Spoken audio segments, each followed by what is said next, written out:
waxa uu dhahay inaan nafta ku dhaafiyo ayaa balana oo lagu waayo miigu rabtaa saaco seeku yaan waxa balana gabadhan ilaa iyo kiiska meel u dhaco ina kiiskeeda ka hadlo boqolaal muuqaal lacag ka sameeyo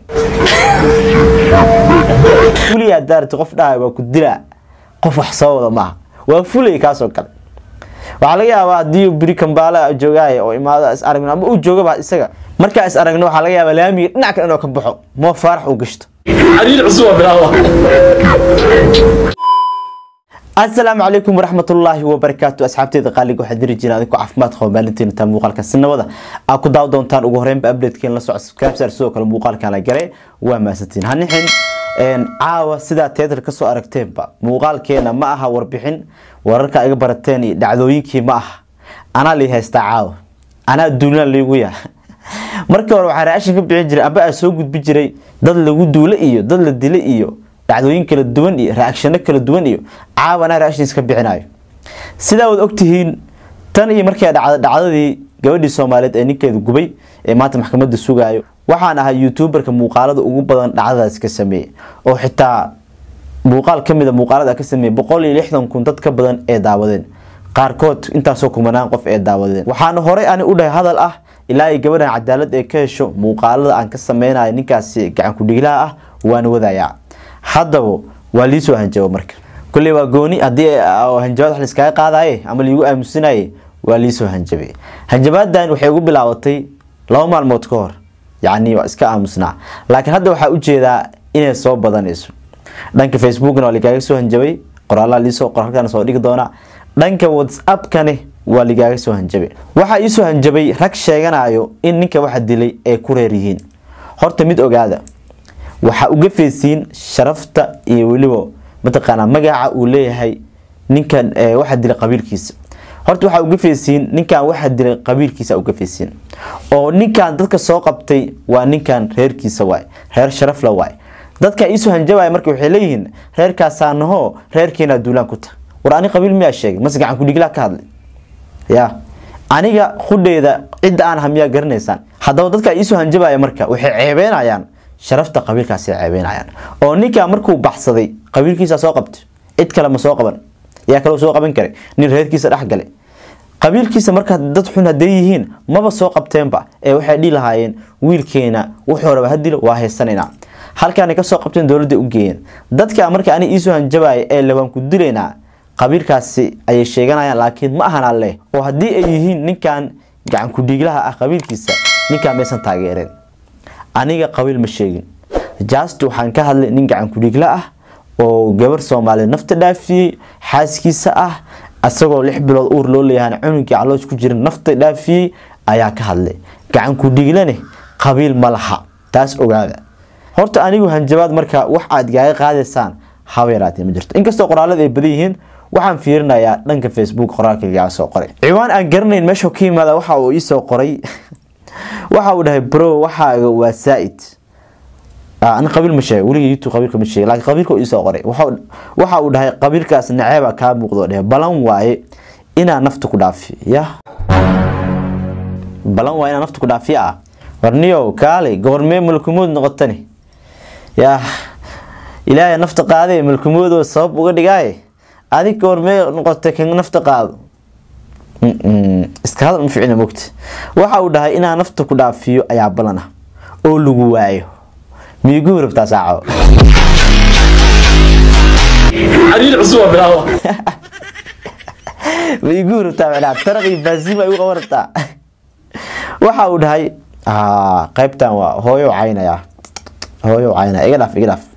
qaybtan ba akhrinay waxa uu dhahay waxa ka badis waaye Kampala joogis ka rabtaas ugu okay Kampala joogis ka rabto ma dhaaday seeku yaan hadda ku sheegaya ani Kampala jooga xaafadda kisay ilaa ka jooga hadda ku tilmaama adresskii waa ku siinaataa kaalima wax iga qaat seeku yaan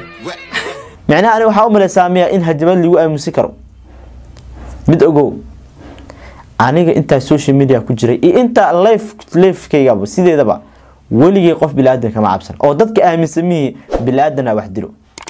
ilaahay wax dilo maalinta taada dhamaata dhimanaysa sabab oo noqota taas gooni waay laakiin aniga igu sugin inaa intii aamusiiso ay gabadha xaqeeda ka aamuso waxa balana gabadha ilaa iyo kiiska meel u dhaco inaa kiiskeeda ka hadlo boqolaal muuqaal lacag ka sameeyo doqonka la ima soo hanjabin dhinaca WhatsApp-ka amaana markii waxa la soo qoray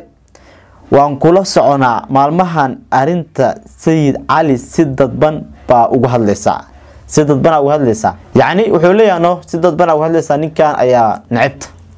waxa kale uu dhahay arimahaas hadaa faraha kala bixi weysid magaalada joogis ee ka rabtaa waa balan in lagu murmo ah kii hore roonayb in lagu waaya in lagu murmo meelaha miliskii qabsana عريل عصوة بالله dadka qaar xigmada inta ka dhamaatay ayaa la garanaynin wax lagu hadlo macnaha saxabana xigmad ku siinayno qof markii loo hanjabay waxa laha xariifow ani ku bagin warnay waxa wadid ma fahmin yaa waa ku dilaa qofka lama dhaho ninka rag waa ku dilaa wax ma dhaho ficilo la yimaadano waxa la marka waa is arkeena bisa Allah kidibno talaabada la qaada seeku yeen laakiin qofka lama dhaho waa ku dilaa horta wali yaa daarti qof dhaay waa ku dilaa qof wax soo wada ma waa fulay ka soo kale waxa laga yaabaa hadii biri Kambala joogay oo imaada is aragna ama uu joogaba isaga marka is aragno waxa laga yaabaa laamiga dhinac kale inuu ka baxo ma farax u gashto ninka hanjabay wali yaa daarti qof dhaay waan ku dilaa saasana ku yeela nafta ku dhaafina waa lagu weynaa qof waxba soo wadin waayno waxa uu dhahay arimaas daafaraha kala bixi weysidoo dheer magaalada joogisa ka harta balan waa in lagu murmo ogow New York Toronto ma joogtid haye halkan waa Afrika isku badnaa Afrika kale kalsooni badan New York ay sheegis iyo Toronto ay sheegisidba because Afrika waxa ku jeclaano nin walba gacantiisu saaray Afrika shanta farooda qof ka reebis seeku yeen laakiin New York inta lagu dilaa waxa lagu leeyahay maxkamad hala saaro qofkan laakiin Afrika waa arsanay Afrika qof wax ku geysanayo inta u geysanayno sharci ma jiro kala dambeyn ma jirto tusaalaha Afrika sharci kala dambeyn jirto gabadhan cadaalad helad gabadhan hadda darteed lagu soo hanjabay ee liileey maxaa ugu hadlaysaa ayaa cadaalad helad marka aniga cidna ka cabsan maayo sidaan si lamid waxa lagu soo hanjabay sanadkii hore markii uu dhacay kiiska wiilkii ay dileen tiimkaasoo mintaqaanero lagu dilay aan u doodayay aan lahaa wiilka cadaalad ha helo sidaas si lamid ah tiimkaasoo waa tii isu hanjabi jiray ay dhigi jireen neero daa'imaatid nafta ku dhaafinayna war aniga mar walba waxa lagu soo hanjabo danteeda maaha ee waa danta dadka dhibaateysan waay qabiilna garamaayani waligeey qof qabiil kuma ataagin had dadka isu hanjabay kuwan leema qoraal kala haya ayagoo leh qabiilkeena nacibta wiilka qabiilkiisa ka soo jeeda horta aniga yaa waligeey ani qabiil soo shabiili kama sheegin cid aan ahay qofkii yaqaan wiilkan waxa ugu soo horjeedo qabiilkiisa maaha oo ma garanayo wiilka hatta waxa uu yahay daacad marka idin kala hadlo wiilkan dadku ka soo jeedo dhan ma garanayo waxaan ku bartay dadka hadda isoo qoray ayagoo leh qabiilkaasa nacibta wiilka waxa ugu soo horjeedo waa gacan ku dhigle gabadhan waxa uu helinayaa gabar Soomaaliyeed oo dhibaataysan aniga mar walba waxa la jiraa qofka dhibaataysan cid uu doon ahaado ani meeshan qabiil kuma fadhiyo 200 kun waxa gaarsi waa dadka Soomaaliyeed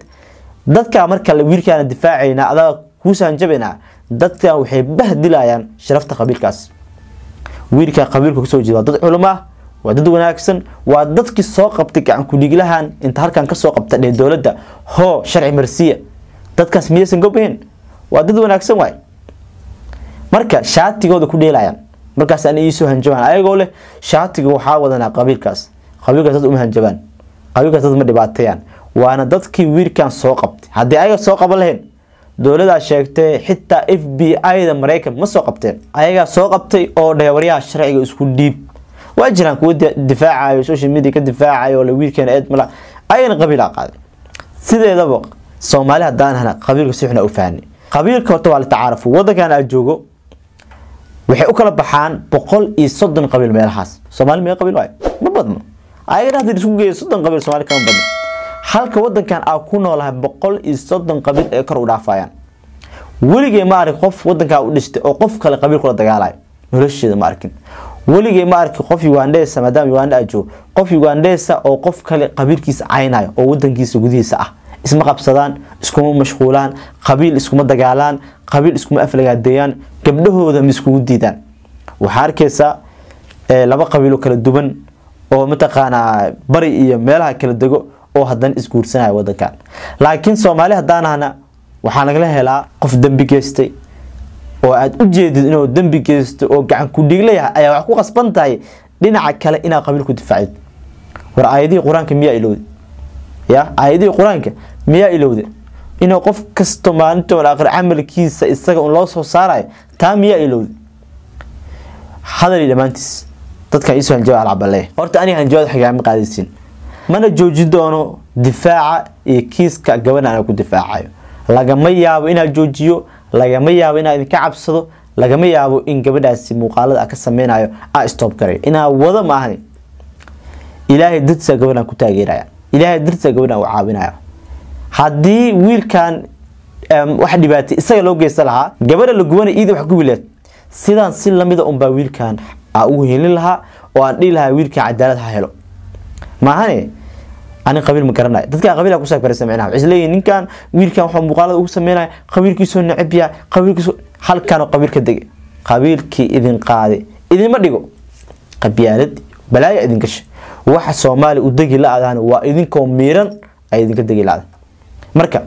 hanjabaad soo wada qof waxa dil rabana waxa dil raba ma dhaho warnimo iga daay qoraalka ay soo qoraysiin waa ku dileena war qof waxa dilino waxa dilaa ma dhaho qofka intuu tooradiisa qaato ama mididiisa ama bistooladiisa wax soo dila nin raga ama nin dhiig u bareeray oo dhiig geli rabo ma dhaho wax baan dilaya ficilku sameeyaa